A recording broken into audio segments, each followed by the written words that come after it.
부활절 7번째 주일 및 청년 격려주일 3부 예배로 영광 돌리는 귀한 성도들에게 하나님의 크신 은혜가 함께하기를 주님의 이름으로 축복합니다. 오늘은 청년 격려주일인데요. 이 청년은 청춘이어야 한다라는 말이 있습니다. 청년은 청춘이어야 한다. 이 청춘이란 한자어는 푸를 청자에 봄춘자를 씁니다. 그러니까 푸르르고 또 젊은 그런 봄철과 같은 때다, 그렇게 이야기하죠. 청년의 시기를 18살부터 39살까지의 세대를 말하는데요. 그런데 요즘 우리 젊은이들을 보면 젊은이는 푸른 봄철이다라는 그 이름에 걸맞지 아니하는 안타까운 모습들을 우리가 보게 됩니다.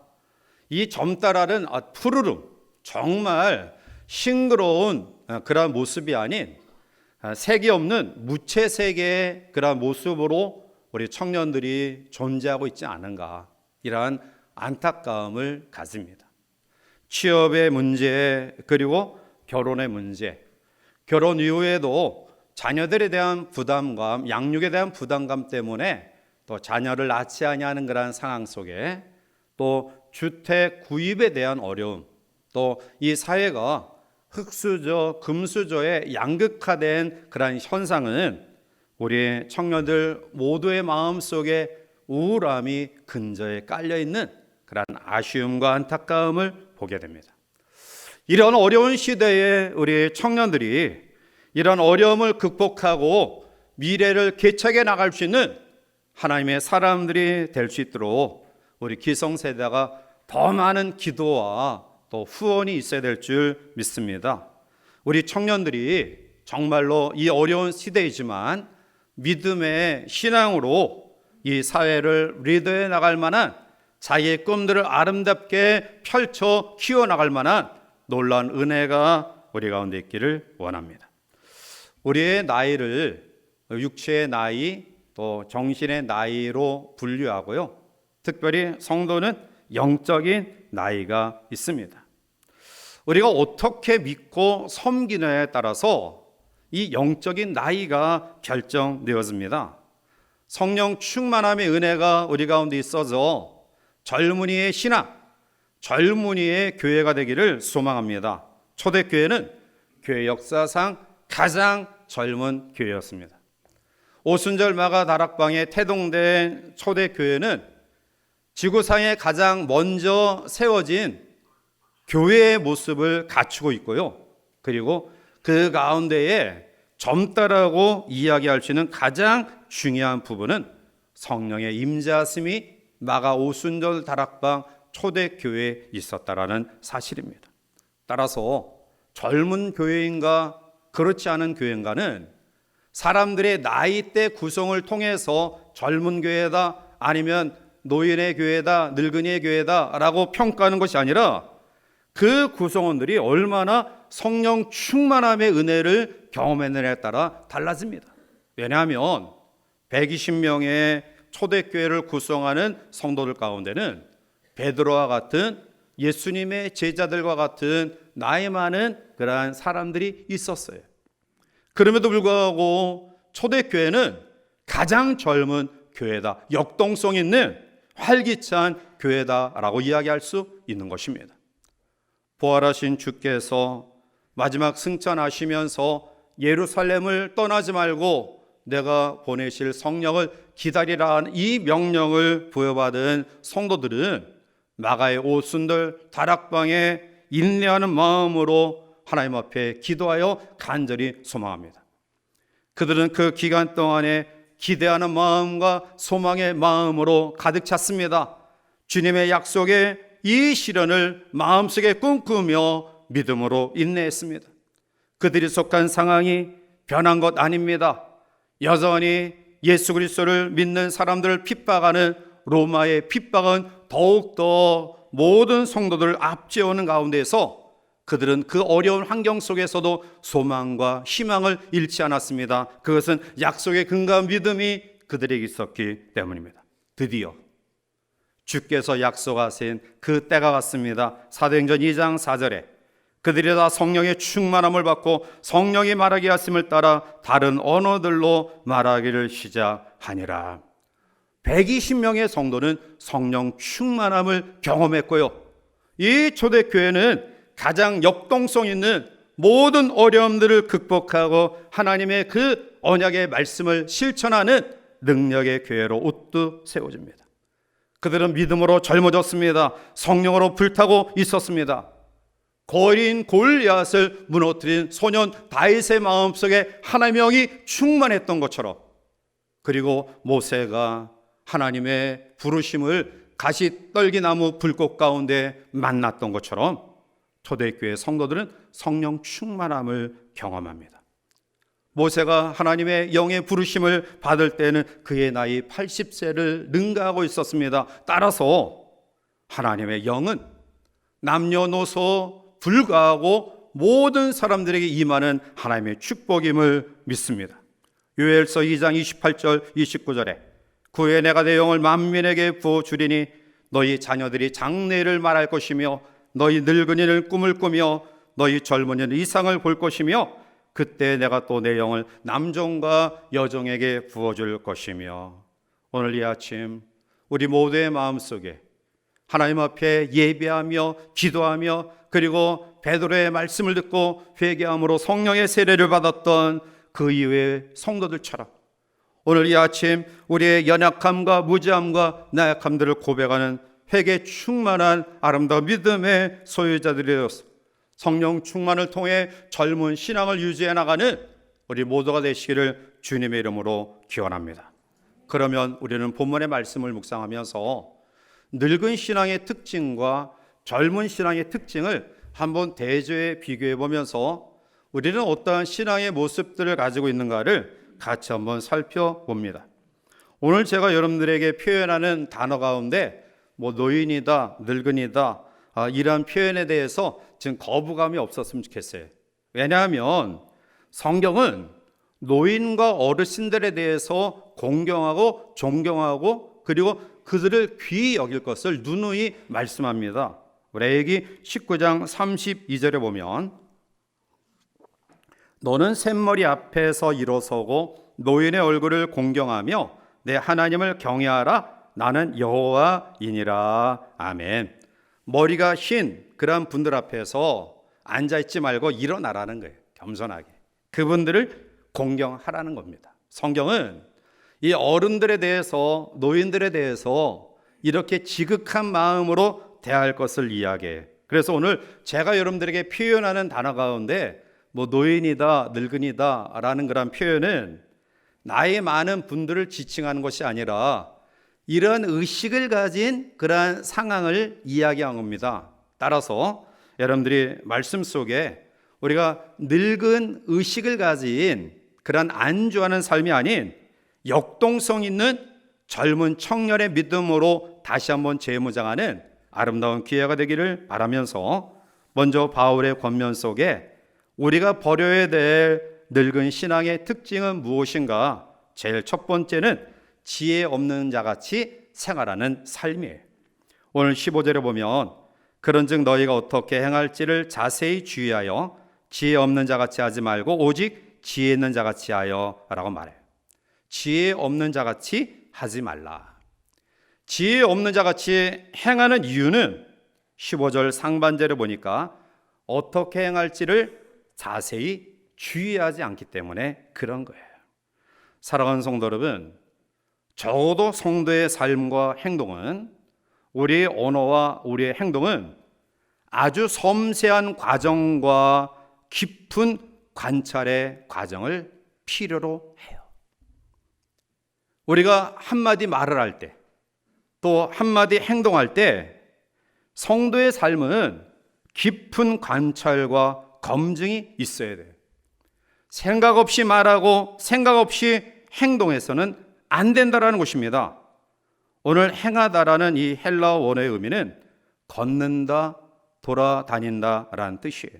다시 말하면 하루를 살아도 어떠한 자세로, 어떠한 마음가짐으로 하루를 살아갈 것인가 주의 깊게 묵상하고 생각하고 나의 말과 행동에 대하여 점검과 관찰의 과정을 거치라라는 거예요. 내가 하는 말과 행동이 과연 크리스찬으로 믿지 않은 사람들에게 본이 되는 언어와 삶인가? 내가 하는 말과 행동이 교회에 과연 파괴적인 부정적인 그러한 결과를 초래하지는 않는가? 나의 말과 행동이 과연 하나님의 영광을 가리우지는 아니할까? 아주 세심하게 우리가 검증하고 또 관찰하는 과정을 거쳐야 된다는 거예요. 나이가 많아질수록 우리는 말과 행실에 조심해야 돼요. 부정적인 말을 해서는 안 됩니다. 물론 젊은 청년들도 말과 행동을 조심하고 젊다고 혈기를 부리거나 방종해서는 안 됩니다. 잠언 1장 7절에 여호와를 경외하는 것이 지식의 근본이다. 잠언 9장 10절에 여호와를 경외하는 것이 지혜의 근본이다 라고 말씀하고 있습니다. 여호와를 경외하는 믿음, 하나님이 우리에게 주시는 지혜를 통해서 지혜 없는 자같이 행하지 아니하는 그런 모습들이 우리 가운데 있기를 원합니다. 두 번째로 늙은이의 신앙의 특징을 바울은 세월을 허비하는 삶임을 이야기합니다. 16절에 세월을 아끼라 때가 악하니라 라고 말해요. 물론 젊은이들에게는 아직 많은 시간이 남아있다라고 생각되어질 것입니다. 그러나 그렇지 않습니다. 젊음이 영원하지 않습니다. 오늘 우리 모두는 어떠한 인생이냐? 시한부 인생을 살아가는 존재들입니다. 물론 우리가 어떠한 질병을 통해서 어떠한 단시간 내에 그러한 죽음을 앞둔 그러한 삶은 아니지만 우리 모두는 우리의 육신의 삶이 영원하지 않습니다. 내가 자랑하는 오늘의 젊음과 건강이 영원하지 않다라는 겁니다. 세월은 쏜 화살과 같이 순식간에 지나가고 합니다. 붙잡으려 해도 결코 붙잡을 수 없는 것이 인생의 세월입니다. 따라서 우리가 하나님 앞에 늙은 의식과 또 안주하는 마음이 아닌 정말 하나님 앞에 젊은 역동적인 신앙의 삶은 우리의 시간들을 낭비해서는 안 된다. 그냥 할 수 없이 눈 뜨면 일어나고 피곤하면 자는 그러한 삶이 아니라는 거예요. 계획적으로 규칙적으로 그 시간을 쪼개서 내가 이 시간에 무엇을 하고 무엇을 할 것인가 아주 규칙적인 계획적인 삶을 살아야 돼요. 이것이 바로 젊은이들이 가져야 될 역동적인 신앙이에요. 그렇게 살아왔으니 이제 나에게 무슨 희망이 있겠느냐, 나에게 무슨 소망이 있겠느냐, 미래가 있겠느냐, 아무렇게나 우리의 삶을 보내서는 안 됩니다.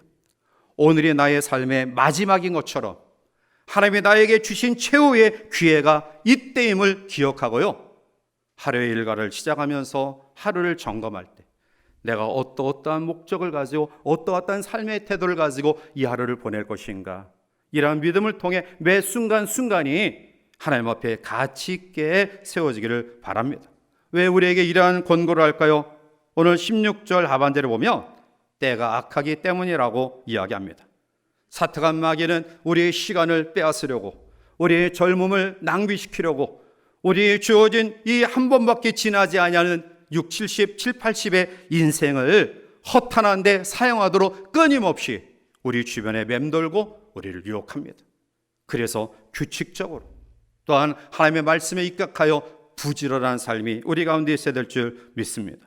로마서 12장 11절에 부지런하여 게으르지 말고 열심을 품고 주를 섬기라. 잠언 6장 6절에 게으른 자여 계명을 와서 그가 하는 것을 보고 지혜를 얻으라 말씀합니다. 부지런함이 세월을 아끼는 것입니다. 오늘 우리의 주어진 삶을 계획적으로 보내는 것이 성경적인 성도의 삶의 모습입니다. 여러분의 주어진 시간을 낭비하지 마십시오. 오늘 우리의 주어진 시간들을 허비하지 마십시오. 아무렇게나 우리의 시간들을 흘려보내지 마시기를 바랍니다. 그럴 때 우리는 역동적인 젊은이의 신앙을 가질 수 있습니다. 세 번째로는 어리석은 자의 삶입니다. 오늘 17절 말씀 가운데 오면 그러므로 어리석은 자가 되지 말고 오직 주의 뜻이 무엇인가 이해하라 말씀하고 있습니다. 왜 우리가 어리석은 삶을 살아갑니까?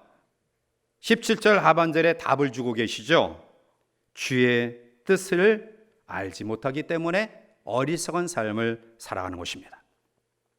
하나님은 우리 인생의 개인의 생사화복을 주관하시고 간섭하시고 섭리하시는 분이고요, 나라의 흥망성쇠를 주관하시고 섭리하시는 분이 전능하신 창조주 하나님이에요.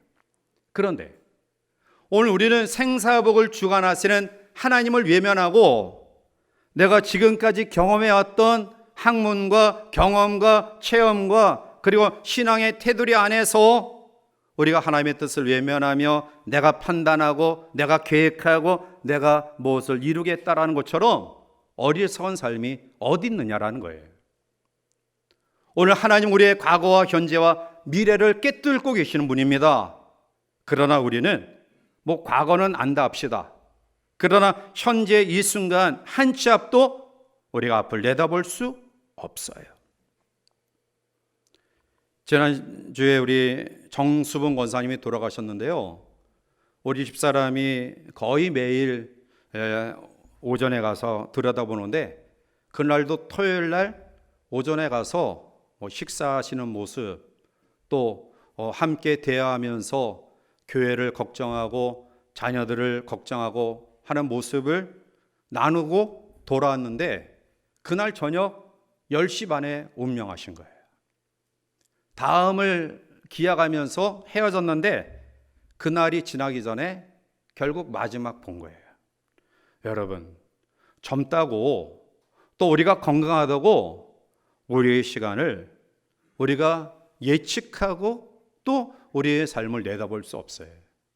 그러한 유한한 존재가 어떻게 하나님의 뜻을 외면하고 내 생각과 내 경험과 그리고 내가 지금까지 살아왔던 것들로 인하여 근거해서 말하고 행동하고 우리가 판단할까요? 이러한 사람을 오늘 성경은 18절 중반절에 방탕한 것이다 라고 이야기해요. 하나님의 뜻을 외면한 인간의 생각과 뜻은 항상 선하지 않아요. 오늘 우리의 생각은 자기 중심적으로 모든 것들을 판단해요. 그래서 나는 옳다고 생각하지만, 나는 바르다라고 이야기하지만 결국 자기 중심적인 자기 의를 가지고 판단하고 그리고 행동하는 거예요. 그러나 하나님은 우리의 모든 것들을 관할하시고 섭리하시는 분이에요. 그 하나님의 뜻을 외면하면 결국 자기 욕심에 입각한 판단과 행동을 가질 수밖에 없으며 그것은 방탕한 삶으로 전락되어진다라는 거예요. 그래서 바울은 로마서 12장 2절에 너희는 이 세대를 본받지 말고 오직 마음을 새롭게 함으로 변화를 받아 하나님의 선하시고 기뻐하시고 온전하신 뜻이 무엇인지 분별하도록 하라. 하나님의 뜻은 선합니다. 하나님의 뜻은 늘 우리에게 기쁘고요, 하나님의 뜻은 완전합니다. 그런데 그 하나님의 뜻을 외면한 채 우리가 어리석은 삶을 살아간다고 한다면 우리는 자기 욕심에 입각한 방탕한 삶으로 전락되어진다. 자, 그러면 바울은 이에 반해 젊은이의 역동적인 신앙의 특징을 무엇라 이야기합니까? 제일 첫 번째로 젊은이의 역동적인 신앙의 삶의 특징을 찬양하는 삶이다 라고 표현해요. 19절에 시와 찬송과 신령한 노래들로 서로 화답하며 너의 마음으로 주께 노래하며 찬송하며. 아멘. 찬송은 하나님께 영광을 돌리는 행위예요. 그리고 우리의 가치를 가장 아름답게 표현하는 인정받는 삶이 찬양이에요. 이사야 43장 21절에 보면 이 백성은 내가 나를 위하여 지었나니 나를 찬송하게 하려 함이니라. 이스라엘 백성을 지으신, 우리를 지으신 목적은 찬송을 받으시기 위함이에요. 여러분, 성도와 불신자의 차이는 불신자는 찬양할 수 없어요. 오늘 시와 찬송과 신령한 노래, 세속적인 노래는 할 수 있습니다. 그러나 신령한 노래는 할 수 없어요. 오늘 19절에 나타난 이 시라는 표현은 구약의 시편을 가리킵니다. 여러분, 구약의 시편은 그 시를 노래한 사람들이 편안하고 형통하고 아무런 문제 없는 생활 가운데서 하나님을 노래한 것 아닙니다.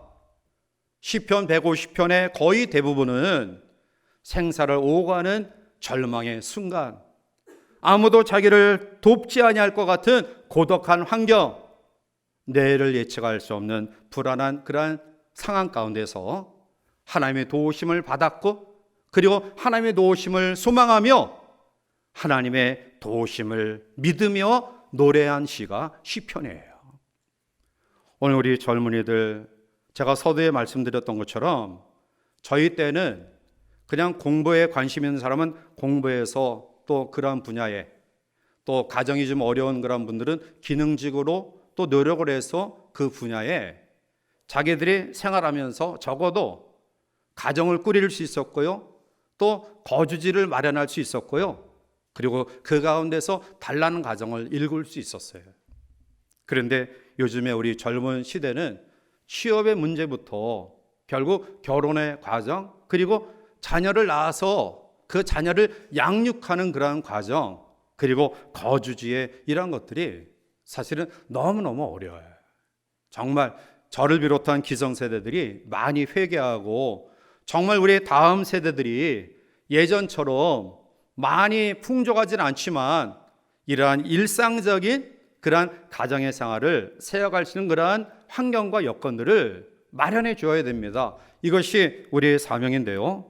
자, 그러한 상황 속에서 우리 젊은이들이 오늘 우리에게 주신 말씀처럼 어렵고, 그리고 열악하고, 그리고 우리의 주어진 조건에 불완전한 모습 때문에 스스로 자기의 삶을 내려놓고 포기해서는 안 된다라는 거예요. 시편을 통해 우리에게 나타나고 있듯이 어렵고 힘들지만 하나님의 도우심, 하나님의 인도하심, 그 하나님의 역사하심을 소망하고 믿음 가운데 찬양했던 사람들, 그들은 여호와 하나님께서 목자가 되어 주셔서 쉴 만한 물가로 잔잔한 풀밭으로 인도하셨음을 믿습니다. 우리 젊은이들의 삶을 이러한 믿음으로 무장하여 하나님의 인도하심을 받기를 원합니다. 두 번째로 역동성 있는 젊은이의 신앙은 감사하는 생활에 20절에 범사에 우리 주 예수 그리스도의 이름으로 항상 아버지 하나님께 감사하며 라고 말씀해. 범사에, 영어 성경에 보면 in everything, 모든 일에, for everything, 무엇에 대해서 감사라고 이야기하잖아요. 성경은 우리에게 모든 일에 감사하라, 결과 보고 내가 좋으면 감사하고 힘들고 어려우면 불평하라는 게 아니라 모든 일에, 그리고 예수 그리스도의 이름으로, 즉 우리의 개인적인 생각 속에 나의 이름, 나의 명예, 이러한 것들을 근거하면 결국 잘했을 때 감사할 수 있지만 그 감사의 영광이 자기에게로 돌아가요. 그러나 성경은 범사에 우리 주 예수 그리스도의 이름으로 감사하라. 데살로니가전서 5장 16절 이후에 항상 기뻐하라, 쉬지 말고 기도하라, 범사에 감사하라, 이것이 그리스도 예수 안에서 너희를 향하신 하나님의 뜻이니라 말씀합니다. 모든 일에 감사로 역동성 있는 젊은이의 신앙으로 살아가는 우리 모두가 되시기를 원합니다. 마지막 세 번째는 예배와 순종의 삶입니다. 오늘 21절에 그리스도를 경외함으로 피차 복종하라, 이 경외란 의미가 하나님께 예배하는, 두렵고 떨림으로 섬기는, 요한복음 4장 24절에 영과 진리로 예배하는 것을 의미하는데요. 그런데 하나님께 예배 드리는 것은 성도의 기본이에요. 우리가 하나님 앞에 역동성 있는 성령 충만한 삶을 경험할 수 있는 그런 비결 가운데 제일 우선순위에 있는 것이 예배입니다. 예배는 하나님의 임재를 경험하는 시간이에요. 어느 때 하나님의 임재가 우리 가운데 있을지 알 수 없어요. 그래서 적어도 교회에서 우리가 독려하고 또 세우고 행하는 모든 예배의 자리에 동참하는 그런 믿음이 우리 가운데 있어야 된다. 그럴 때 그리스도를 경외함으로 피차 복종할 수 있다. 이 복종한다는 의미는 자기보다 남을 위에 두는 거예요. 그리스도를 향하여 복종할 수 있는 이유는 경외의 믿음이 있기 때문에 그래요. 예수님을 우리보다 위에 두기 때문에.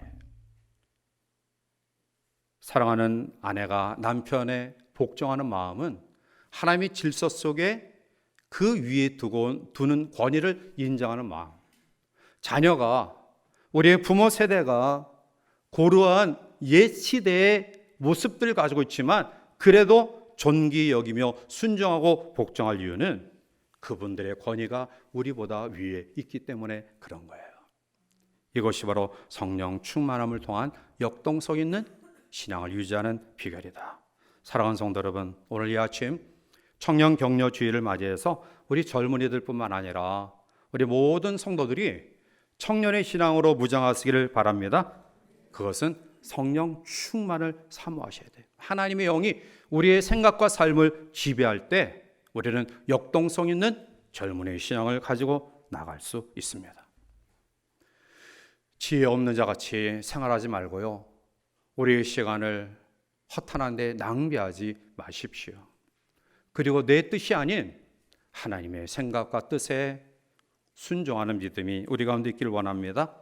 더 나아가 찬양과 감사와 그리고 여호와를 경외하는 믿음으로 복종과 순종의 삶을 감당하는 우리 모두가 되어서 우리 젊은이들이 어린 감람나와 같이 레바논의 백향목 같이 번성하는 은혜가 있기를 바라고요. 또 우리 모든 성도들도 젊은이의 역동적인 신앙으로 다시 한번 무장하여 우리의 남은 생애를 통해 하나님의 영광을 높이 드러내는 우리 모두가 되시기를 주님의 이름으로 간절히 축원해 드립니다. 기도하시겠습니다. 사랑이 많으신 하나님, 청년 격려 주일을 통해서 우리가 늙은이의 신앙이 아닌 젊은이의 신앙으로 무장하기를 원합니다.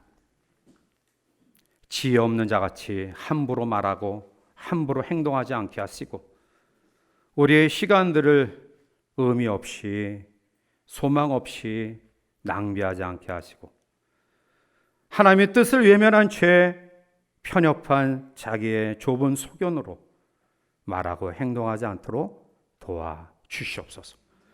그래서 항상 찬양으로 감사로 하나님을 경외하는 순종으로 무장하는 우리 모두가 되어 초대교회 120명의 문도가 어린이부터 나이 많은 제자 베드로까지 역동성 있는 신앙으로 로마의 칼날을 정복하고 열방에 하나님의 복음을 심었듯이 이러한 믿음으로 무장한 우리 젊은이들과 우리 교회 성도를 통해 이 땅과 열방에 하나님의 복음을 힘있게 증거하는 하나님의 사람들로 축복하여 주시옵소서.